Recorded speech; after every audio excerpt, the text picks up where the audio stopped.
Night Shift Whispers.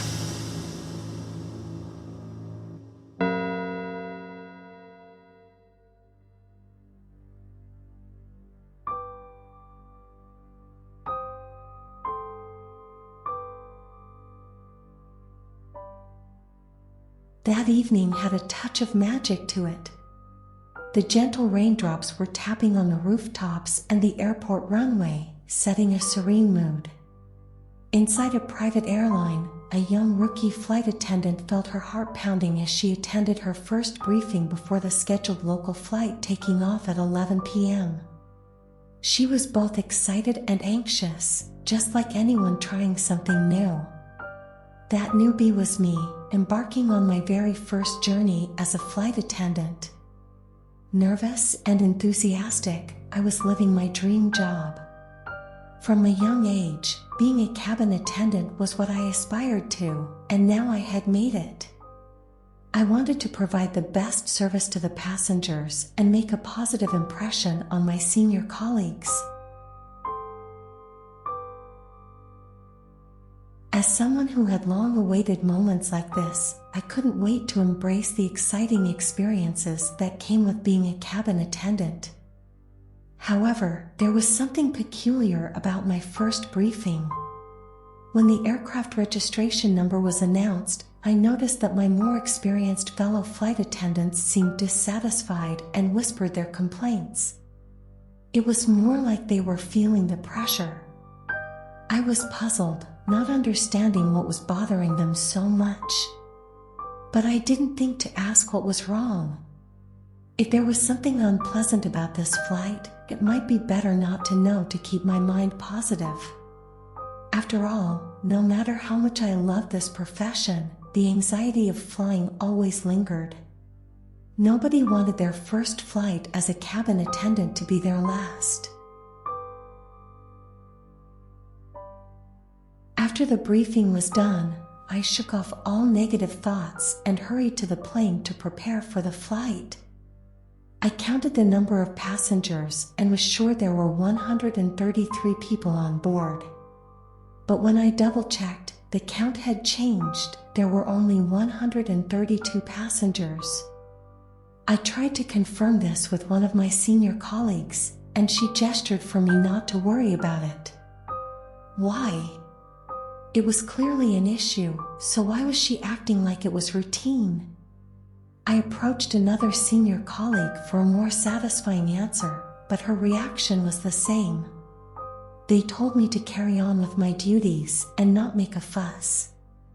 I didn't understand what they were hiding, but since I had no other choice, I decided not to question it further. I returned to the cabin and continued my work.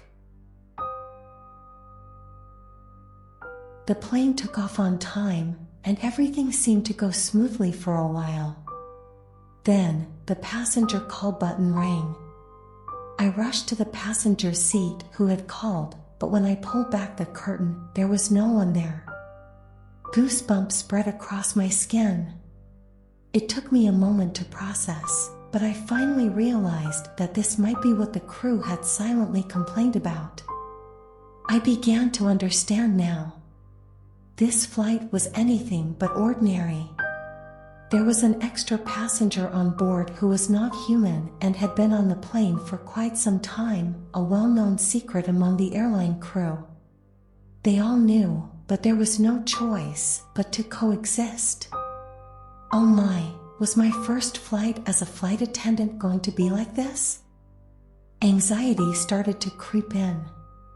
I began to analyze the expressions of the crew during the briefing. If even they, with their experience and knowledge of the strange happenings on this plane, still looked so tense, how bad could it get? In an instant, I found myself trapped in a cage of acute anxiety. Shortly after, we received a call from seat number 13. It puzzled me because there was no seat 13 on the plane. However, it suddenly appeared on our monitor and made the call. My discomfort increased. My senior colleague tried to calm me down and told me to remain professional. The passengers were never aware of these occurrences on this specific aircraft. Only the flight crew was bothered by this entity. So, we were forbidden to show any signs of fear to avoid panic and fear among the passengers. Alright, I had to make peace with the situation, just like my colleagues. It was quite extreme to deal with this on my very first flight. But no matter, the sooner I got used to it, the better. While busy in the pantry preparing beverages, a senior colleague who had just entered whispered to me, "Don't get too close over there, it's sitting with its feet up on the next table." I held my breath. The information felt like it was about to make my heart jump out of my chest. It? That entity? So, you can see it? I stammered. She nodded and gestured for me not to discuss it near the entity. I closed my eyes for a moment to calm down. So, I had been alone in that room with the entity all this time? Could it be that it approached me because I was a newbie? Maybe it was some kind of introduction or a prank? For God's sake, I didn't dare to even glance in the direction my senior colleague had indicated.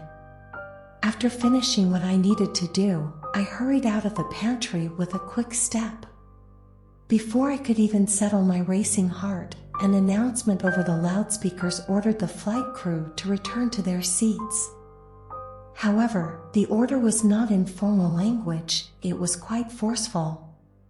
Passengers exchanged glances and whispered. For a moment, there seemed to be a commotion among the crew. Shortly after, some senior crew members turned to me, pointing in my direction. Confused, I approached them and asked what was happening. One of them said they thought it was me who had been tampering with the loudspeakers. I shook my head, dumbfounded.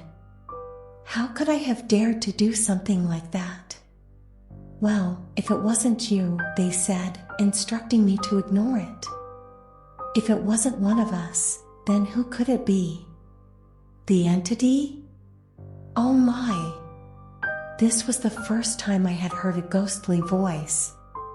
It sounded like a woman's voice, melodic, but somewhat hoarse. It stressed me out.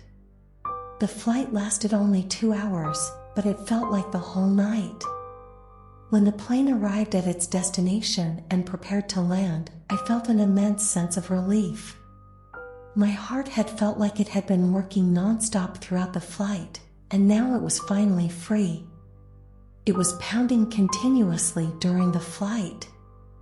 But, in the end, the most important thing was that we all arrived safely. The plane landed safely, thank goodness. After seeing all the passengers off, the crew hurried to disembark as well. My Indigo senior informed me that the entity was also standing near the exit, grinning and waving at us.